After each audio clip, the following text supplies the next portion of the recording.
Hey, what's up, everybody? Thanks for joining in.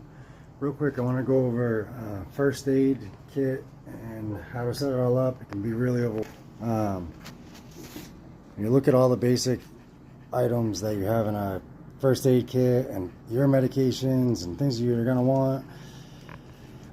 Go back and fill up really fast. So for me, I always try to find other little kits and containers that I can put stuff in that I could just strap to the side of my go bag if need be.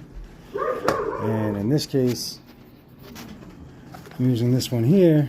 And so one tip that I got is when you're going through all your medications, you have all these big bulky things. Yes, you should definitely have a stockpile at home that you keep safe, but for your go bag, I try to put them into smaller containers, and then you can slip them right inside of here, and then you can have your go through it all. You don't have to have a lot of everything in your go bag, your emergency kit, just the things that you might need, you know.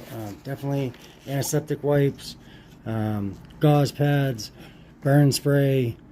I know it doesn't seem crucial, but tooth pain will definitely be an issue if it's in a bad situation. Your basic medications, painkillers, ibuprofen, antibiotics. Same thing with these little containers. I got my water treatment tablets right here. I can fit them all right in here. So I'm going to set up this little bag and then I'll show you what it looks like at the end. So that one's all said and done. I've got all the meds and things I think I might need on a nice little carrying kit. I can either put it in my bag or strap it to the side.